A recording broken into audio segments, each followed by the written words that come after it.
Uma irmã, companheira de viagem, conversava conosco no Hotel Diniz, em Pedro Leopoldo, sobre um assunto familiar.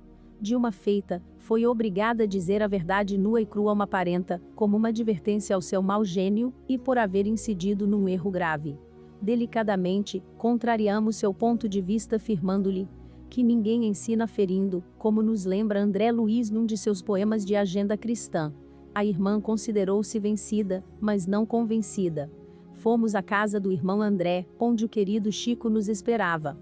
Depois dos abraços, já sentados e atentos à palavra do benquisto médium, sob nossa surpresa, conta-nos, logo de início. Emmanuel, uma vez, me disse que a verdade é como diamante. Olhamos para a irmã, convencidos de que os espíritos ouviram a nossa conversa no hotel. E o médium prosseguiu. Oferecemos o diamante a uma moça, e ela, com a pedra preciosa, transforma numa joia de realce a sua beleza. Oferecemos o mesmo diamante a um pobre irmão enfermo, e, ele satisfeito, troca-o por dinheiro, com que compra alimento e remédio. Mas, numa hora de descontrole moral, jogando à face de alguém, esse alguém todo se envergonha, e envia-nos um olhar cheio de vingança e de ódio. Então, a verdade deve ser dosada. Não deve ser dita nua e crua senão, ao invés de bem, fará mal. A caríssima irmã, companheira de viagem, considerou-se afinal convencida. A vitória era de Jesus, nas lições de seu evangelho. A imprensa belo-horizontina noticiara, com alarde, que um prédio de 10 andares, depois de pronto, e com a permissão de habitá-lo, inclinara-se visivelmente. Em redor, aglomeravam-se muitas pessoas curiosas, comentando o erro de cálculo do engenheiro construtor. O Chico por ali, passa, vira o prédio interditado e ouvia as diversas críticas. Emmanuel a seu lado, lhe diz: veja e medite. Por um erro de cálculo, perde-se um prédio de 10 andares.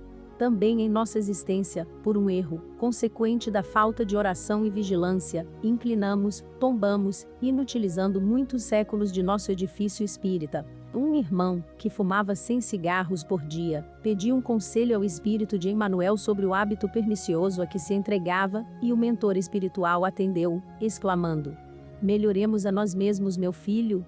E o irmão reclamou: eu desejava um conselho mais direto. Então Emmanuel disse: fume menos. Ora essa, o que desejo é uma resposta positiva.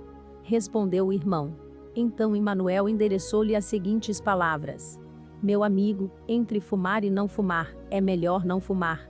Entretanto, se você pretende fazer alguma coisa pior, continue fumando. O Chico, em excursão com seu chefe de serviço, expondo aqui e ali apuradas amostras de gado, passou por Sabará e, dali, pelas minas de Morro Velho. Visitou-as por horas. E deslumbrou-se com o que viu. O trabalho afanoso e sacrificial da extração do ouro, sua busca, em cascalhos, no seio da terra, numa profundidade e distância incomensuráveis, causou-lhe assombro inopinado. Observou um irmão idoso, calejado naquele serviço, a que dera toda sua existência, e perguntou-lhe: amigo, o ouro é extraído com facilidade? Nada disso, moço. Em 40 toneladas de pedra, encontramos, às vezes, tão somente 100 a 200 gramas de ouro.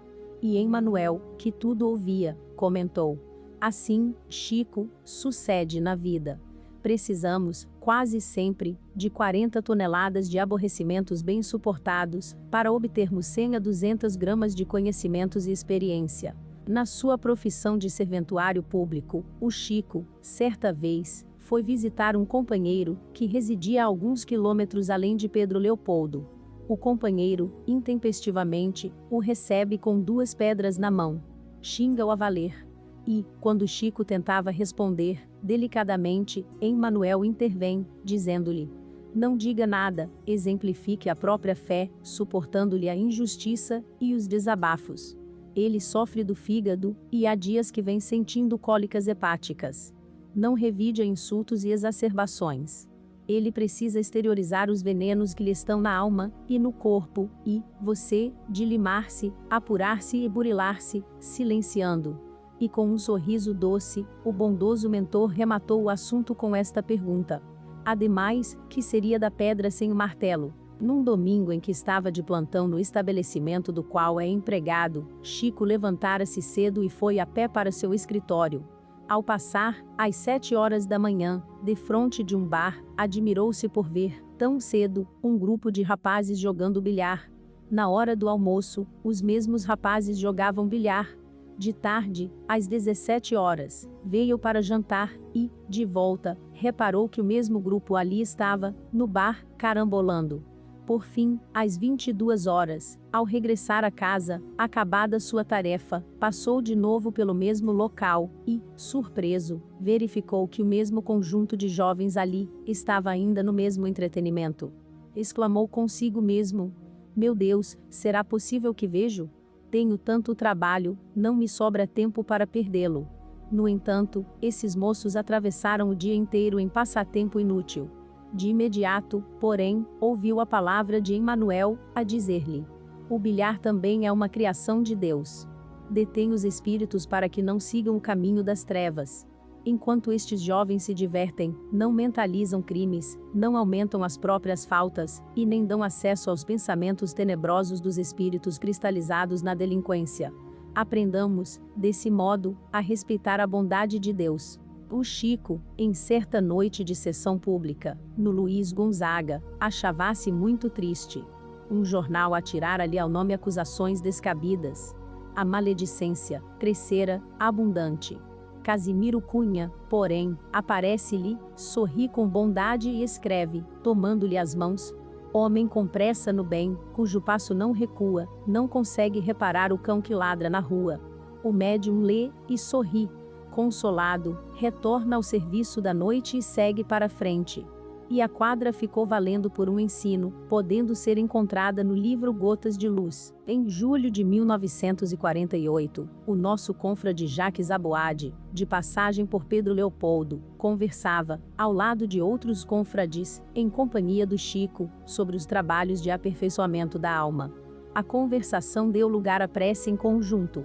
E, manifestando-se, pelo médium, José Grosso, dedicado e alegre companheiro desencarnado, dedicou aos presentes os seguintes apontamentos: receita para melhorar: 10 gramas de juízo na cabeça, serenidade na mente, equilíbrio nos raciocínios, elevação nos sentimentos, pureza nos olhos, vigilância nos ouvidos, lubrificante na cerviz, interruptor na língua, amor no coração, serviço útil e incessante nos braços, simplicidade no estômago, boa direção nos pés, uso diário em temperatura de boa vontade.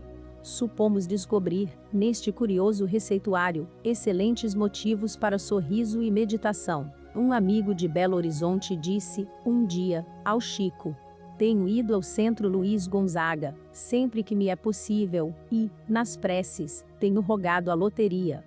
E vendo a estranheza do médium acentuou: se eu ganhar, darei ao Luiz Gonzaga 20 contos. Os dias correram, e o homem ganhou a sorte grande: 200.000 cruzeiros.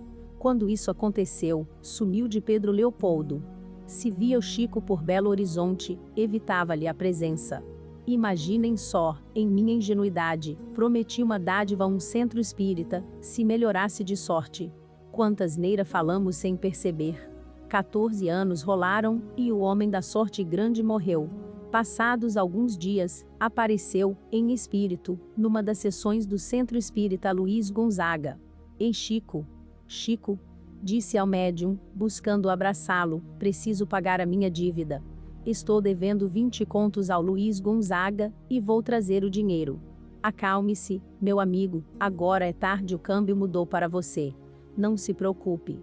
A sua fortuna está em outras mãos. Respondeu o médium. Por quê? Nada disso. O dinheiro é meu. Já foi, meu irmão. Você está desencarnado. A entidade gritou, e gritou. E acabou perguntando em lágrimas: e agora, que fazer? Mas o Chico lhe respondeu: esqueça-se da terra, meu amigo. Nós todos somos devedores de Jesus. Paguemos a Jesus nossas contas e tudo estará bem. Amparado pelos benfeitores espirituais da casa, o homem dos 20 contos, já desencarnado, retirou-se chorando. Conversávamos com o Chico Xavier. O assunto das cartas focando os irmãos que se utilizam das mãos para abençoar e escrever, e, assim, consolam e medicam abençoadamente, escrevem cartas que nos levantam de situações delicadas, cartas que afagam, que são como raios de sol penetrando as sombras de nossos corações doentes. Lembrávamos-lhe de outras contendo reprimendas, asilando estados de cólera, carregando venenos, bombas, derruindo lares, adoecendo almas e corpos, semeando o mal. Humberto de Campos, o mago do conto e da crônica, em uma de suas inspiradas reportagens de Além-Túmulo, cita-nos o mal que uma dessas cartas fez. Então, o nome querido do saudoso Dr. Guilom Ribeiro vem à tona. E Chico cita-nos o bem que lhe fizeram as cartas do bondoso e culto espírito, que, por muitos anos, a contento geral, foi o presidente da casa de Ismael. Citamos-lhe também os nossos casos, pois que os temos muitos, e graças outras obtidas pelas cartas do esclarecido autor do belo livro Nem Homem, Nem Deus, que melhor definiu a personalidade imácula do divino amigo. E concluímos que esta era sua especialidade através do que escrevia, mandar seu coração, todo bondade, seu espírito, todo o evangelho, aos lares dos irmãos amigos, e até adversários. Ninguém as leria sem que se sentisse visitado por algo balsamizante, que esclarecia e emocionava. Nesta altura, o Chico particulariza que atravessava uma fase dolorosa no seu mediunato. O Dr. Guilom Ribeiro soube, pois se carteavam constantemente. E mandou-lhe uma carta que vive, com outras, no meio de seus papéis de estima. A escreveu, parece-me, com a pena do coração e a tinta do pranto, pois que, ao recebê-la, sentiu-se afagado, esclarecido, emocionado, finalmente, alegrado com a tarefa árdua que realiza, em nome do Senhor. E, por algum tempo, ficamos memorando passagens outras das cartas do grande irmão, tão modesto quanto bom, que escrevia seus artigos refertos de ensinamentos cristãos, e não os assinava. Fazia o bem e escondia-se. E aí está, concluímos, porque busca nas missivas o melhor meio para anonimar-se, fazendo o bem, escrevendo as mais lindas e eruditas páginas sobre doutrina, e deixando nelas um pouco de si mesmo, raios de luz de seu espírito. As flores do seu coração. Que Jesus o abençoe.